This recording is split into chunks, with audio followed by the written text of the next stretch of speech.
साथ संगत जी, प्यार से कहना ध्यान लगा जी। संगत के ये वचन सभी संतों ने श्रवण किए और जीवन में ये वचनों को उतारने का प्रयत्न ये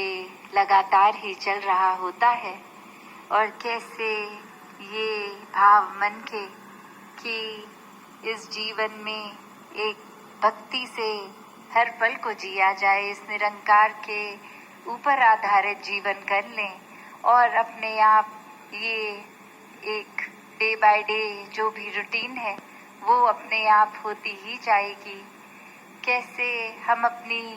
ऊपर गलतियों के ऊपर केंद्रित रह के खुद को बदलने का भाव रखते हैं और जब जब ऐसा होता है तो वाकई ही ये एहसास होता है कि दुनिया खूबसूरत होती जा रही है, क्योंकि हम अपनी कमियों को सुधार रहे हैं, हम खुद को सुधार रहे हैं। और ऐसे ही गलतियों को संत मति के जो होते हैं वो तो इंटरनलाइज कर लेते हैं, वो खुद अपने अंदर झांक के कि कहाँ खड़े हैं, कहाँ एक चूक हो रही है, किस तरह ये एक महात्माओं के संतों के वचनों से जीवन को सुधार लेते हैं। पर जिनके एक संतमति नहीं है, एक अपने मन के अनुसार मनमति पे चलते हैं, वो फिर एक अपनी कमी को भी एक्सटर्नलाइज करते हैं, बाहर कोई और कारण ढूंढते हैं कि कुछ अगर हमने गलत किया है तो कोई कारण है, अगर हमें गुस्सा आया है तो किसी ने दिलाया है इसलिए आया है। ऐसे भावों को अपना लेते हैं कि हमने किसी से बुरी भाषा गाली गलौज इसलिए की क्योंकि दूसरे ने पहल कर दी, दूसरे ने मजबूर कर दिया बोलने को। जबकि सोचा जाए तो ये हमारे शब्द, हमारी सोच हमारे होठों से जब निकल रही है तो उसमें किसी और का योगदान नहीं, बस ये हमारी ऊपर ही है कि हम उस समय निराकार को भुला बैठेंगे तो एक सब कुछ नेगेटिव ट्रैक पे ही रहेगा। और जब ये एहसास में है, एक सोच यही कि मानव है तो मानवीय गुणों को ही दर्शाएं, तो फिर एक शब्द भी कठोर नहीं निकलेंगे, एक सोच ये नहीं बनेगी कि किसी ने मेरा नुकसान किया है तो उसका भी नुकसान हो। ये हर एक के भले की भावना, ये कामना कि हर एक का सुधार भी होता जाए, एक मन में बदलाव भी आता जाए। तो संतों ने तो ऐसी ही बात हमेशा सिखाई है, वरना फिर ये माया में दुनिया के रास्ते तो ऐसे होते हैं जो सब कमियां हमारी भी किसी और को कारण बना बैठते हैं हम, कि किसी और वजह से, कोई परिस्थिति की वजह से, कोई इंसान की वजह से आज ये हाल है हमारा। तो ऐसी ही एक कहानी भी है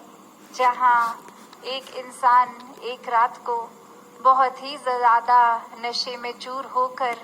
इस तरह होता है कि सड़क पे ठीक सीधा चल भी नहीं पा रहा,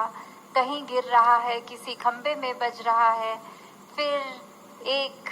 बहुत बड़ा गड्ढा आया जिस गड्ढे में एक खंबे से टकरा के जा गिरा, और अब जब गड्ढे में अंदर गिर गया है तो उस समय भी सोच यही आ रही है कि ये जो सड़क बना रहे हैं लोग, ये सुबह तो बहुत ठीक सड़क बनाई थी, अब रातों रात इन्होंने सड़क इस तरह खराब कर दी कि मैं सीधा चलता हुआ भी गड्ढे में जा गिरा। और हकीकत तो ये कि जैसे वो सड़क सुबह थी रात को भी वैसी थी, बस गलती कहाँ हुई कि खुद के ही सेंसेस में वो इंसान अपने होश में ही नहीं और खुद को जाके उस खड्डे में स्वयं गिरा दिया। और कारण फिर अब बाहर ढूंढा जा रहा है, एक एक्सटर्नल चीज़ को कारण बना दिया कि ये सड़क किसी की गलती की वजह से खराब है, इसलिए मैं अब इस गड्ढे में गिर गया हूँ, ये खराब सड़क का नतीजा है। तो बात ये नहीं सोच रहा कि कैसे एक अल्कोहल की वजह से मेरा ये एक होश उड़ गए और मैं अपने सही मार्ग से एक डिविएट हो गया, एक हिल गया। एक रास्ता मेरा जो स्ट्रेट था, सीधा था, मैं कैसे खुद ही डगमगा रहा हूँ, उस पर तो बिल्कुल एक ध्यान नहीं, पर अनेकों कारण बना दिए गए कि कोई स्ट्रीट लाइट नहीं है, इतना अंधेरा है, सड़क ठीक नहीं है, गड्ढे बहुत हैं। तो ऐसे ही हम भी जीवन में कितनी बार ऐसा ही कर बैठते हैं, जहाँ फिर कुछ भी हो, वजह कारण कोई एक व्यक्ति विशेष या परिस्थिति, या फिर अक्सर ये शब्द कि भाग्य को ही कोसते हैं, इस निराकार दातार तक को कोस देते हैं। तो बात यही कि ये अपने अंदर झांकने का समय,